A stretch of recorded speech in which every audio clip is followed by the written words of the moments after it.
Happy Tuesday. Hello, hello. How's everyone doing?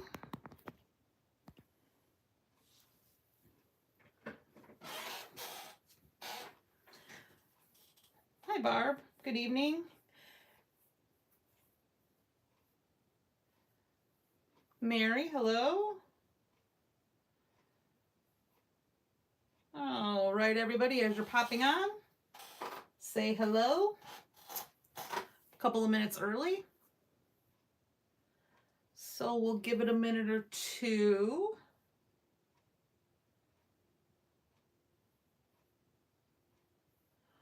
For people to pop on. Today we're going to talk about this new in the store Hero Arts Opaque White Acrylic Spray. I am always a super big fan of acrylic white. I mean, opaque white, sorry. Just like I showed everybody this Spellbinders Splatter opaque watercolor. This spray is fun to use. So we are going to talk about the different ways to use that. The biggest one that comes to mind is on a card that I saw Hero Arts share, where they took a blue piece of cardstock and splattered the white on it and made it look like snow. It was really pretty. As a base for their card.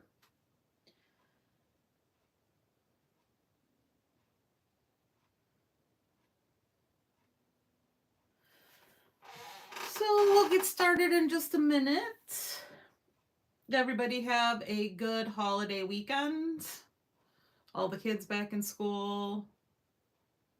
Back to work this week?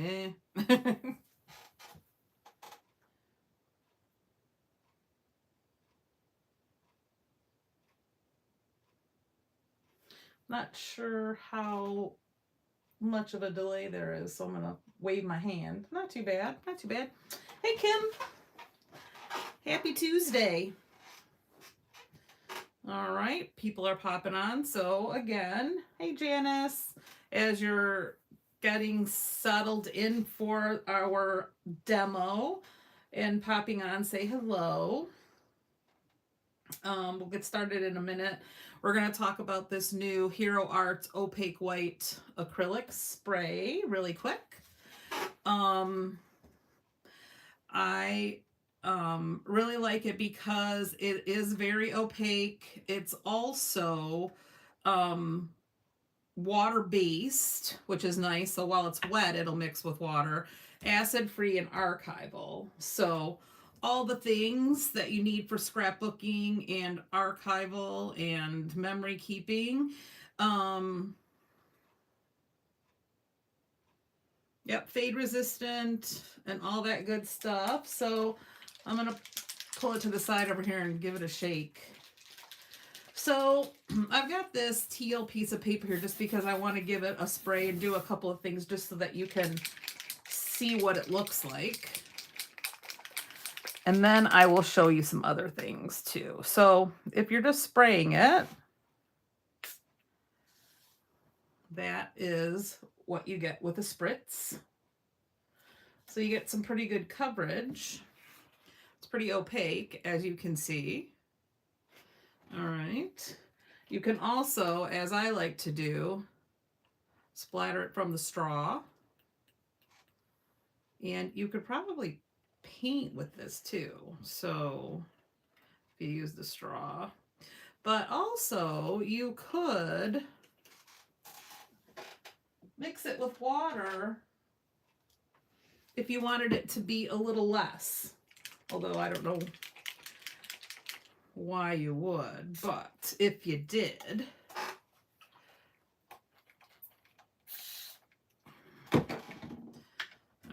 So that is with water, and you can see you can get it to be pretty runny. This is a textured paper, so you can see the texture, which is a kind of a cool effect. That would be cool to do on an embossing, if you emboss something.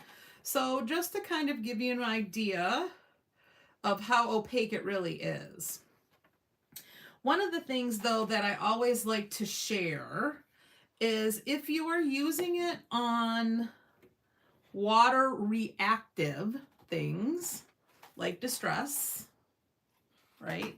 Because that's one of the things we love about distress.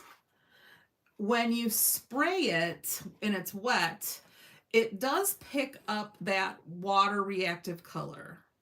So, oops, sorry. So, if you are looking to do splatters, you probably wouldn't get the pink through. But if you do a spray like that, you are going to get the color through when it's a water reactive. Like these are the distress spritzes, I think, over distress ink. Okay, so you can kind of see the pink through there. You can kind of see the gold. Now you saw on the cardstock it didn't do that. So I did a tag here. I just smeared the ink pad all over it in archival ink because I wanted to see if you used a permanent waterproof ink, if it did that. All right, so let's do an experiment together.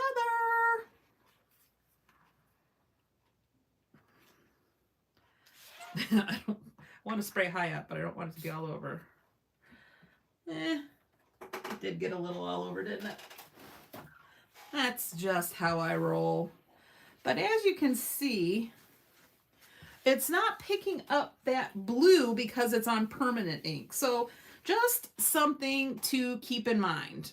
But look at how pretty that spray is on that. It is one of Wendy Vecchi's colors that we had in the store called Night Sky. It's just really pretty and very, very opaque on that Night Sky. Hey, Renee. Hi, Lois. Hello, hello. Excuse me. Oh my goodness. We're just getting started. So that is on waterproof permanent. This is on distress. So when it is wet, it will react with the colors. Again, that could be something that you want. I wanted to kind of talk about the difference between this Hero Art spray and this Spellbinder Splatter White, which are both tools that I need in my toolbox. Hey, Susan. This one clearly is a spray, so it can spray, you can splash using the straw, you can still pour it, and you can still splatter with it. This one makes it really easy to just take a little tiny bit of it and mix it with a little bit of water and flick it off of your acrylic block. So these both are great opaque white. This is watercolor, so this will react with water again. This is acrylic.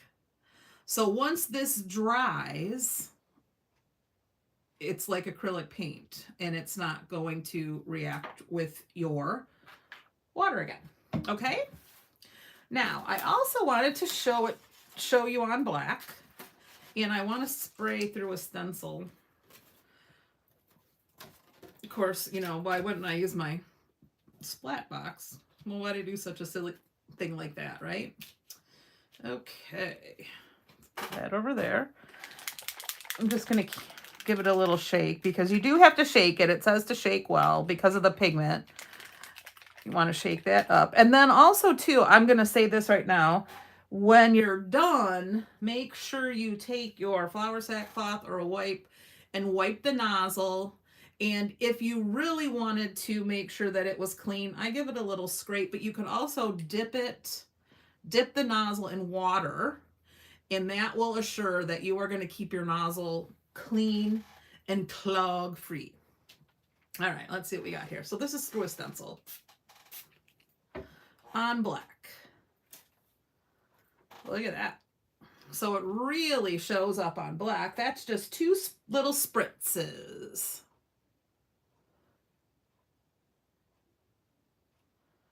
All right, that's on black.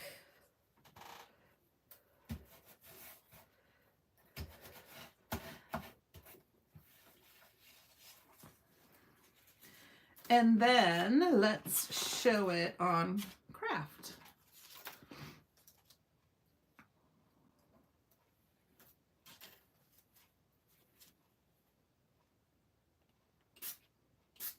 Again, 2 sprays.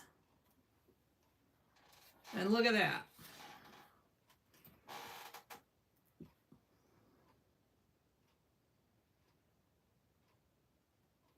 That's just 2 spritzes. So it really is a great opaque white. Whew. I just can't be neat no matter how hard I try.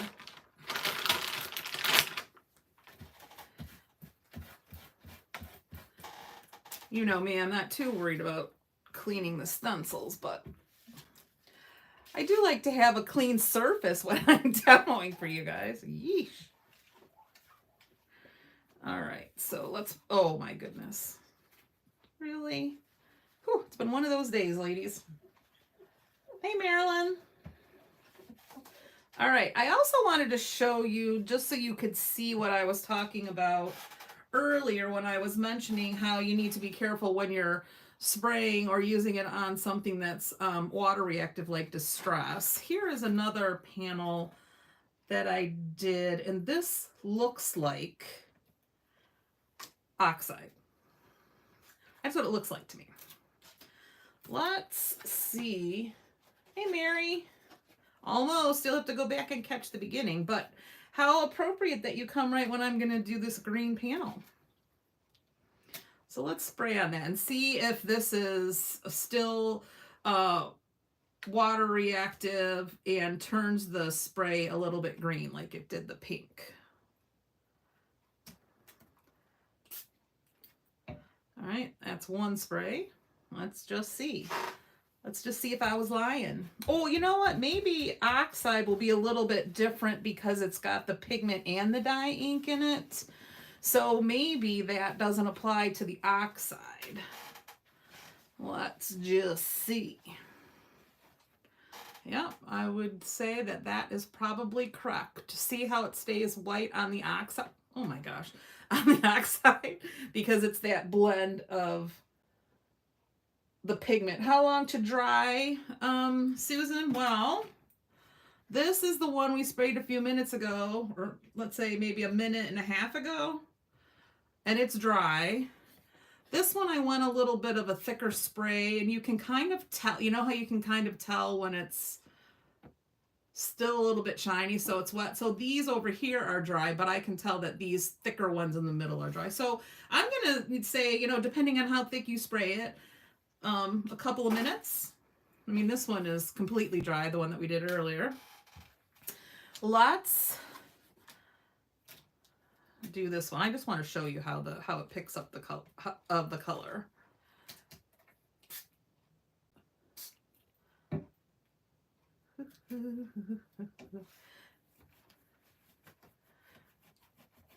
All right, so this was on that I said was the spritz, and then the Distress ink underneath it, and you can kind of see as it soaks in here, it's turning yellow here, and it's going to start to pick up the pink. So that's just, it's not a problem per se, it's just something, whoops, that you need to be aware of. So I would say it doesn't necessarily do that with oxides because of the dye and pigment ink blend, but with regular Distress products, it does. And again, not a problem, just something to pay attention to. And depends on how thick you do it. I just did that a single spray, and this is a couple of sprays, so it's more opaque. But here you go. So this is on permanent archival ink. It doesn't pick up any of the color. This is on oxide, doesn't pick up any of the color. And then this is just on black paper, this is on cardstock, and then this is on Distress spritz over Distress ink. All right, and then this is what I had sprayed earlier. Whoa, it's still, the one that I mixed with water, still a little runny. So this is just on regular cardstock. This is an old basil piece, so that's just a spray, that's just a splatter. That I just took the straw and kind of drew with the straw. And then this one I mixed with water. So when it is wet, it's water-based, so you can mix water with it and thin it out if you want to, if that's the look you're going for. I thought it was kind of pretty on that pattern, but a lot of different ways you can use it. It is fairly new. I think we just got it in recently, and we do have it in the store because I just brought this home with me Saturday. This is a 2-ounce bottle of acrylic spray from Hero Arts, opaque white, archival, light fast, fade resistant, acid free, archival, and awesome. Anybody have any questions?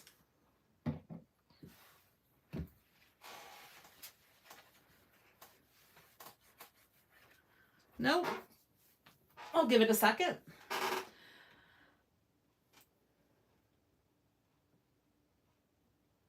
All right, for all of you that are with us tonight that have been waiting for the Jen Shirkus classes to be ready for signups, I think Renee is releasing those tomorrow.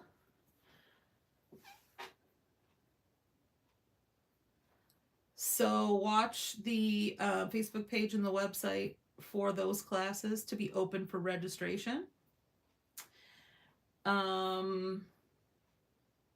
We also have the Welcome Fall class at the end of September. I showed those pieces that we were going to be making on Scrappy Chat this weekend. Showed in detail all of the enclosures that we were doing. So if you wanted to see those, take a peek at Scrappy Chat from Saturday. Scrappy Chat from Saturday. Otherwise, I don't see any questions. Renee is confirming. Yes, she is opening up Jen Shirkus's classes tomorrow. So watch for those. And yay, Kim's already signed up for Welcome Fall. It's going to be a fun class. We're going to use those funky trees that went away for a minute. They're going to come back. And if that is it, that was a quick but very effective demo of this awesome new product. If you like to splatter, and if you're making Christmas cards and you need snow, or if you're doing galaxy backgrounds and you need stars, this is the stuff for you. All right, everybody, thank you so much for joining me today. And we will be seeing you next month for another episode of Technique Talk. Bye-bye, everybody.